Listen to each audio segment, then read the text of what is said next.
Hello friends, welcome to my YouTube channel. तो এখন দুটো নাটক নিয়ে কথা বলবো, যার মধ্যে ফার্স্ট নাটকটা হচ্ছে অপূর্ব এবং তাসনিয়া ফারিন অভিনীত একটি নির্জন দুপুর চাই, এবং দ্বিতীয় নাটকটা হচ্ছে ভিকি জাহেদের ঘুণ নাটকটা নিয়ে। তো প্রথমে কথা বলা যাক একটি নির্জন দুপুর চাই নাটকটা নিয়ে। তো এখানে আমরা দেখতে পাচ্ছি যে অপূর্ব একটা বাড়িতে, তিনি হয়তো ভাড়া থাকেন একটা বাড়ির ছাদে একটা রুমে, এবং তিনি খুব স্ট্রাগল করছে জব পাওয়ার জন্য, কিন্তু তিনি কোথাও জব পাচ্ছে না সে মতো, এবং মানে কোথাও অ্যাপ্লিকেশন দিলে তার সিভি হয়তো রিজেক্ট হয়ে যাচ্ছে, বা কোথাও এক্সপিরিয়েন্সের জন্য হয়তো তিনি কাজ পাচ্ছেন না। তো তিনি টিউশনি করেন, অনেক কষ্টে নিজের জীবনযাপন করছে ডেলি, এবং বাড়ি থেকেও অবভিয়াসলি একটা তো তার এক্সপেকটেশনস থাকে ফ্যামিলি, মানে নিজের ছেলের ওপর যে ছেলে চাকরি করছে কিনা, চাকরি পাচ্ছে কিনা। তো এই নিয়ে কিন্তু তার মধ্যে অনেক রকম একটা প্রেশার অলরেডি আছে, এবং আমরা এখানে দেখতে পাই যে তার কাছে একটা প্রতিদিন কল আসতে থাকে, একটা মহিলা তাকে ফোন করে, যে মহিলার চরিত্রটা প্লে করছে তাসনিয়া ফারিন। তো তাদের কথোপকথন হচ্ছে, ডেলি কথাবার্তা হয়, একে অপরকে জানার চেষ্টা করছে, এরকম করে অনেক বছর পেরিয়ে যাবে। তো আলটিমেটলি এখানে কি অপূর্বর এই যে স্ট্রাগলটা যে চলছে, সে কি এই স্ট্রাগলটা থেকে বেরোতে পারবে? তিনি কি চাকরি পাবেন, নাকি তিনি এখানে তাসনিয়া ফারিনের সাথে তার কি আদৌ কোনোদিনও দেখা হবে নাকি হবে না, কী হবে সেসব সেগুলো জানতে গেলে অবশ্যই তোমাদের এই নাটকটা দেখতে হবে।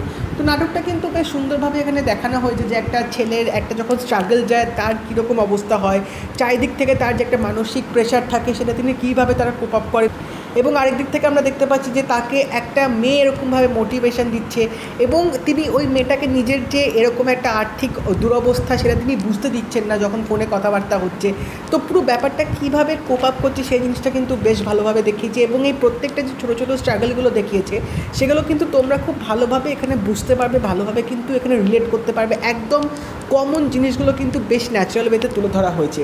তো এখানে যে মোমেন্টগুলো কিছু কিছু দেখিয়েছে সেখানে কিন্তু অপূর্বর অভিনয়টা সত্যি দারুণ ছিল, এবং ওভারঅল বলতে গেলে এই যে দুজনের যে অভিনয়টা সেটা কিন্তু সত্যি বেশ ভালো ছিল। বাট এখানে অপূর্বর ক্যারেক্টারটাকে বেশি ফোকাস করা হয়েছে, তিনি কীভাবে মানুষদের সাহায্য করছে, এবং এই যে মানুষদের সাহায্য করলে সেই প্রতিদানটা যে তার উপর ফিরে আসে সেটাও কিন্তু একটা ছাপ এই নাটকটার মধ্যে দেখিয়েছে। তো ওভারঅল বলতে গেলে কিন্তু আমার নাটকটা বেশ মিষ্টি লেগেছে। একটা নির্জন দুপুর চাই, মানে অপূর্ব যেরকম একটা দুপুর তিনি এক্সপেক্ট করছেন, তার কীরকম তিনি মানে পেতে চান, সেটাকে তিনি সত্যি পাবেন কি পাবেন না সেটা তো তোমরা নাটকটা দেখলেই বুঝতে পারবে। নেক্সট যে নাটকটা নিয়ে কথা বলবো সেটা হচ্ছে ভিকি জাহেদের নতুন নাটক ঘুণ, যেটার মধ্যে আছে খায়রুল বাশার এবং মেহজাবিন চৌধুরী। এবং ভিকি জাহেদের নাটক মানেই একটা নতুন কিছু অস্থির জিনিস পাওয়া, একটা নতুন কিছু থ্রিলার অনুভব করা। তো এই নাটকটাও কীরকম হলো সেটা নিয়ে তোমাদের সাথে এখন আলোচনা করব।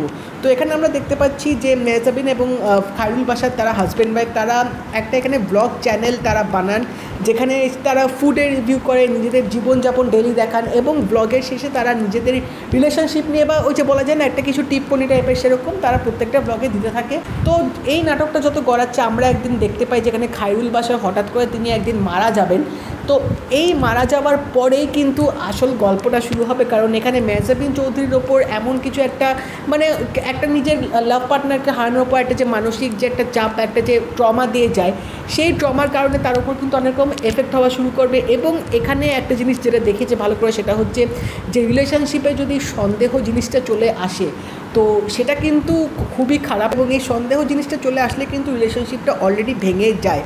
যে জিনিসটা এখানে কিন্তু মেহজাবিন চৌধুরীর সাথেও হবে, তার হাজব্যান্ড মারা যাওয়ার পর তিনি অনেক কিছু জানতে পারবেন তার হাজব্যান্ডের ব্যাপারে, এবং ক্রমাগত তার উপর কিন্তু সন্দেহটা আরও চেপে বসবে, এবং তার কাছে কিছু প্রুফও আসবে, কিন্তু সেই প্রুফগুলো কিন্তু তিনি খুঁজে পাবেন না। তো আলটিমেটলি কি তার সন্দেহটা সত্যি হবে, নাকি এই সন্দেহটা মিথ্যে, এই সন্দেহটা কারোর বানানো তার জন্যে, এই জিনিসগুলো পুরো জানতে গেলে কিন্তু তোমাদের নাটকটা অবশ্যই দেখতে হবে।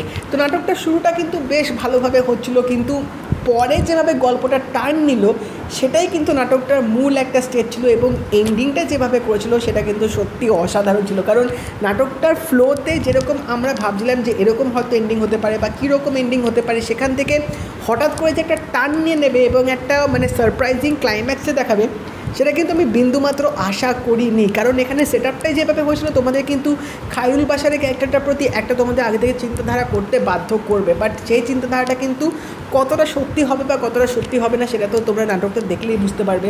তো এই নাটকটা জুড়ে কিন্তু মেহজাবিনের অভিনয়টা চরম লেভেলের ছিল, এখানে খায়রুল বাশারের অভিনয়টাও ভালো ছিল, তাদের দুজনের যে কেমিস্ট্রিটা, দুজনের যে বন্ডিংটা প্রথমে নাটকের দিকে দেখাবে সেটা কিন্তু তোমাদের দেখতে বেশ ভালো লাগবে। বাট তারপরেই মেহজাবিন চৌধুরীর যে ক্যারেক্টারটা আসবে তার উপর দিয়ে কী কী এখানে চলতে থাকে, তিনি কী কী জিনিস এখানে ফেস করেন, এই যে সন্দেহবাতিকটা তার মধ্যে যখন বাড়বে তার মনের অবস্থা কী হবে সেটা কিন্তু নাটকটার মধ্যে বেশ ভালোভাবে দেখিয়েছে। এবং এখানে কিছু ইমোশনাল ব্রেকডাউনের মোমেন্টও আছে যেখানে মেহজাবিন চৌধুরী জাস্ট ফাটিয়ে অভিনয় করেছে।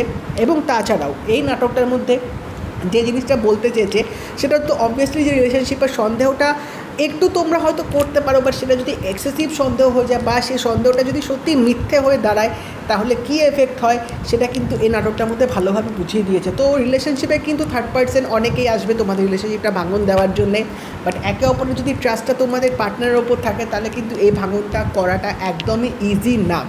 তো এখানেই বলতে হবে যে নাটকটা কিন্তু আমার দারুণ লেগেছে, মানে যেভাবে রিলেশনশিপের এই অ্যাঙ্গেলটাকে তুলে ধরেছে একটা থ্রিলার হিসেবে আমার কিন্তু এক কথায় অস্থির লেগেছে। এবং স্পেশালি এই নাটকটা তোমাদের দেখা উচিত মেহজাবিনের অভিনয়ের জন্যে, তার এখানে অ্যাক্টিংটা তোমাদের জাস্ট মুগ্ধ করে দেবে। তো তোমরা যদি এই দুটো নাটক দেখে থাকো আমাকে অবশ্যই জানো তোমাদের কেমন লাগলো, এবং যদি এই ভিডিওটা ভালো লেগে থাকে তাহলে লাইক করে দিও, শেয়ার করে দিও, চ্যানেলটা কিন্তু অবশ্যই সাবস্ক্রাইব করে দেবে, নোটিফিকেশন বেলটাও কিন্তু অল করে দিও। তো দেখা হবে পরের ভিডিওতে, বাই।